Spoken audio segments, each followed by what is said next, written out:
For as long as the master of Kung Fu and friendship has been alive, and that's a while now, video games have been there. Growing and shifting from quarter-munching arcade games with flashy colors and simple, addictive mechanics, games evolved into storytelling devices that rival film and television for quality and immersion. But the question is, what do games do differently from film that we as storytellers can learn? Well, let's talk about it. Before we get into that, though, here's a quick reminder to check out dcferguson.com for all of my latest videos, overviews of my books, exclusive behind-the-scenes content for each of my series, and you can sign up for my newsletter. I should also mention that you can help me out in a big way if you like this video, subscribe, and share it with any friends that might also enjoy the art of storytelling. If you think the Master of Kung Fu and Friendship seems to have a bottomless well of films to cite examples from, hoo boy, you have no idea how many video games an autistic teenager could go through in the 90s, let me tell you. My Blockbuster card was well worn, and it wasn't just for renting Big Trouble in Little China for the 245th time. I've always loved video games, since I first played an Atari 2600. By the time I was a teenager playing Final Fantasy VI on the Super Nintendo, I was already a fan. But man, that storytelling was awakening something in me. The truth is, no Final Fantasy, even the SNES ones, could ever translate to the screen effectively. There's a reason for that, and we're going to get into it in a second, but it's at the heart of what we're talking about in today's video. Games do something different with storytelling than film does, but it's not that different from what writing does. Over time, playing with a character gives you a certain feel for them. You understand how they move, and what they feel like in battle, what little things are distinct about them, and most importantly, their participation in the dialogue and in the story. This familiarity is not shared with film, where the audience is a voyeur to the story unfolding.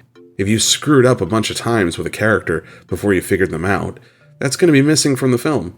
You'll only get to see their unique fighting style and the way of getting things done perfectly as it fits the story. You can be in awe of them without ever really feeling them out and knowing them on a deeper level. This does cause a certain disconnect. For many of us, we'd like to hang out with our favorite movie characters or admire them from afar. With game characters, especially ones where the story is at the front and center, it's the reverse of watching a movie. It's asking the audience to accept a part in the story, to connect with them, and make them move the story forward. In essence, you are the actor, and like an actor, you'll get to a story scene and the dialogue will not be your own, but that of the character. This phenomenon makes gaming not reading a book, not watching a movie, but its own storytelling device unto itself. The stories that get told here keep that in mind, and work toward this perfect marriage of immersion and satisfying gameplay. We're not going to talk about AAA games today, with one notable exception, because there is a certain perfect formula that studios have started to copy with their yearly releases of games like Assassin's Creed or Call of Duty, where the plot is as interchangeable as the setting they put it in. But I also need to have some expectation that you've either played or heard of these games, so I can't go on about my 80-hour investment into an indie game the majority of us have never heard of. So, I've curated 4 examples today of some wonderful lessons that we can take from games to other mediums of storytelling and make our world and our characters even better. Now, while these aren't exactly new games, I feel like I should still throw out a spoiler alert for anything I talk about today, as I can't accurately discuss them without possibly touching on their endings. With that in mind, let's start with the exception of the rule, and that is the AAA game The Last of Us. Of all the cinematically styled games I could have picked from, this was an easy choice. The Last of Us, for those who don't know, is a game starring main character Joel, a really bad dude that lost his daughter at the start of a kind of zombie apocalypse, but it was fungi. Anyway, Joel is tasked with getting this young girl, Ellie, through difficult terrain to another city far away. Ellie is immune to this fungal zombie disease. Joel, for his part, initially treats her like talking cargo. As the story presses toward its conclusion, Joel succeeds in delivering Ellie and caring for her like his own daughter along the way. When he finds out that adapting a cure from Ellie is a process that will most likely kill her, Joel spends the climax running through the hospital to get her and killing everyone in his path. He rescues Ellie and decides to take the secret to his grave as he returns her to a place where they can live out their lives. This narrative really hit home for me, both as an enjoyer of great ethical dilemmas and storytelling, and as a father myself. It doesn't attempt to make a statement on Joel's actions, it just shows you the lives of these characters and what happens after. This ending of incredible moral ambiguity reinforces something we've been talking about recently. Ethical dilemmas are not about right-wrong A-B choices. If you decide to play in this space, you're really dirtying the waters, sticking your own opinions in there. You don't want to lend rightness to one side or the other, for lack of a better term, because a good ethical dilemma is a 50-50 proposition at best. Putting your thumb on the scale to skew that makes your own audience feel guilty if they disagree with you. Don't believe me? Well, go look at the backlash for the sequel to this game. Look at the audience drop-off of the HBO adaptation of the series when Season 2 got started. Don't pick sides, trust me. Now, what can we uniquely learn from this game? Well, it's all the little things. This is a long-form story, taking about 10 hours to complete if you watch all the story scenes and dig for all the little vignettes and secrets hidden throughout. This connection between Joel and Ellie forms over the span of weeks on the road. When he is injured, the rebellious Ellie becomes very aware of her mortality for the first time. If Joel dies, she's a young girl, alone in the wilderness, and her special immunity doesn't mean anything to criminals, animals, or hunger. There's a real fear in her, but she never has to explicitly say it. When we reach this spectacular ending, we're faced with a morality question where we see Joel basically damn the entire world from ever getting a cure because he can't live in a world where Ellie's not in it. I don't know how else to say it, but if you're a father, you get it. If you're not, then take my word for it. There is something so human about that, and the counter would say that it's incredibly selfish to want to keep those that you love safe, even if the greater good is at stake. The ending is hyper-violent. Joel's decision is sudden, and everyone you've known in the game that's present is trying to stop you. He abandons the greater good concept in favor of saving just one life that means more to him than any of theirs. It's friggin' poetry, people. Even if you don't agree with him, you understand. More importantly, even if you agree with him, he's not a hero. His act is selfish, and just because you can understand that doesn't mean he's right. This is what masterful storytelling looks like, that even when you agree with the main character, you still think they did a bad thing.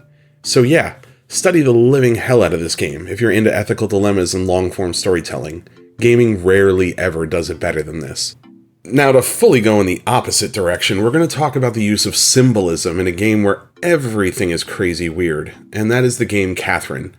This social sorta dating game RPG thing that's really a puzzle game is so hard to explain, both in mechanics, plot, or even the kind of game it is. You play as Vincent, a man approaching middle age, and the 5th year he's been with his girlfriend Catherine, with a K. That's important. Catherine has high moral standards and is expecting Vincent to marry her and start a family. At some point at a bar, he meets up with Catherine with a C, has a one-night stand with her, and keeps on seeing her. At night, he leaves the bar and goes to sleep, and he's brought to the nightmare, a tower he must climb in his mind, which is a punishment for those men that manipulate women and stray from them. If he dies in the nightmare, he dies in real life, but he's not alone. There's other men trapped in this nightmare too, which makes it seem like this is real, but also Vincent appears as a man-sheep during these tower climbs. In his daily life, he's torn between the passive-aggressive and manipulative girlfriend Catherine and the physically abusive, hedonistic, and sexually aggressive Catherine. All three of these characters fit the Reddit definition of everyone sucks here, as Vincent is messing around because he wants a change but won't break up with his girlfriend. But he's also too cowardly to commit to her fully. Both of them abuse and manipulate him because he won't do anything about it, but he's just resistant enough to not give them fully what they want. Well, turns out Catherine with a C is a succubus, and this whole game is a metaphor for the horribly messed up gender roles in Japan that are driving down their birth rates. Whew, that's a lot. To really explore some of the symbolism, I needed to prep you with all of that, because man, it's a lot, and this game is weird. Some of the symbols are very on the nose, like the fact that Vincent's form is a sheep as he's climbing the tower. The good boy needs to conform like the rest of the sheep, either giving in to the will of one Catherine or another. His lack of ability to make a choice in the real world is part of why he's in this nightmare to begin with. The fact that girlfriend Catherine is so cold and analytical and wanting the relationship and the family because all of her other friends have them is a flawed calculus. The fiery and beautiful temptress Catherine is actually a soul-stealing demon that will only lead Vincent to ruin or the underworld. Same difference. The backdrop of understanding Japanese culture and what this is all an allegory for is also necessary too for proper context. If you just looked at the story at face value in America, as many game reviewers did, it may seem based on a much older concept of gender roles. One reviewer actually called it simultaneously misogynist and misandrist, which is some of the most mental gymnastics I've ever heard of. But this is also a valuable lesson in how much context matters. Messaging with these levels of symbolism while making serious social commentary is difficult, and making sure you're properly presenting the argument for both sides in a genuine way is very similar to the approach I mentioned with ethical conundrums. The moment you admit your narrative is biased, your message becomes revealed. If you've failed to make a good faith argument for the other side, the audience doesn't poke holes in your story. They poke holes at you, the storyteller. This takes attention away from the work and away from your argument, so it is critical to make sure that you're making the best case while still telling a good narrative. For such a bizarre, silly game, it really does make some statements about love, identity, ego, relationships, and sex. If nothing else, it'll get you talking. The next thing we're going to talk about is something rare in both film and storytelling in general, since, well, the silent movie age.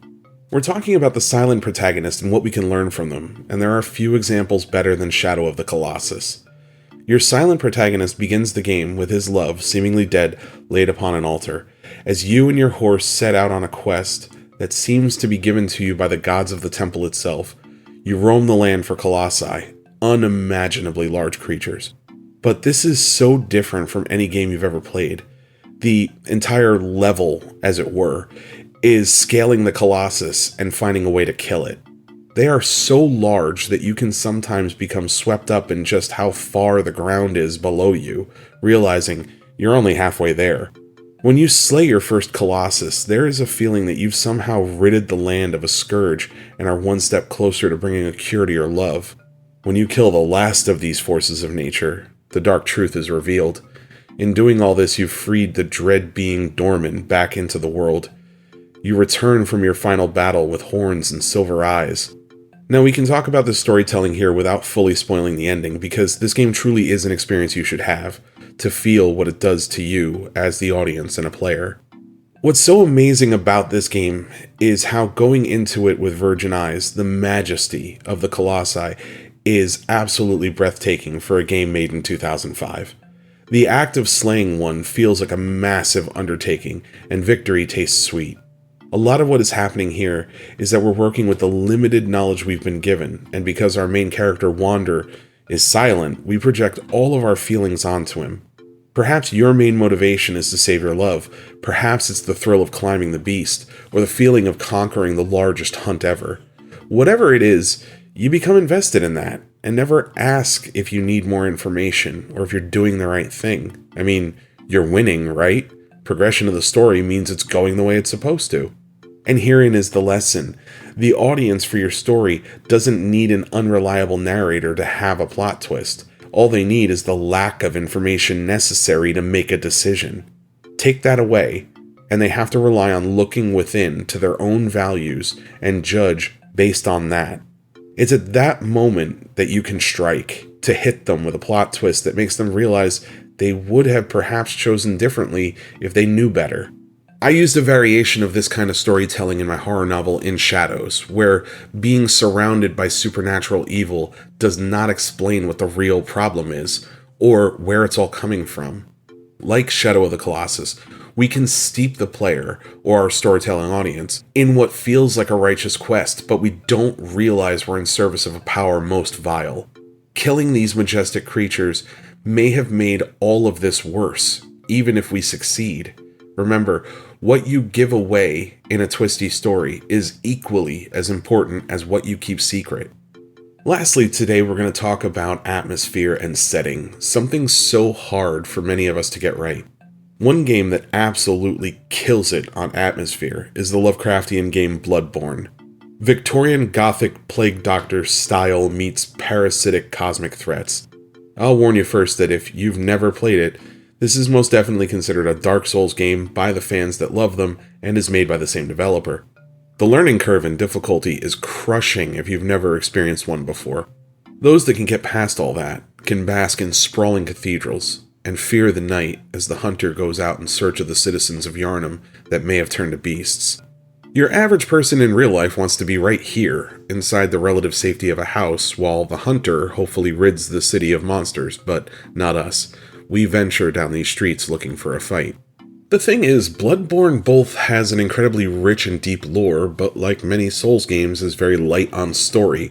The atmosphere, making you live in this stylish nightmare world of top hats and werewolves, is the primary driver of the game. In that regard, it lends itself to world building in spades. Playing this game is a study in a minimalist approach and style, the least amount of narrative necessary to drive a story forward. What we want to examine specifically that it does is drop us in a world where this cosmic horror is happening. We're strangers in this land, but we have to figure it out and move forward. Learning from this means learning to hack and slash the exposition from your own storytelling and let your audience imagine themselves there, figuring things out about the way of the world at the same pace as our protagonist. Like Shadow of the Colossus, we may not even be the hero we think we are, and in that regard, it can also teach us about an unreliable narrator that is silent.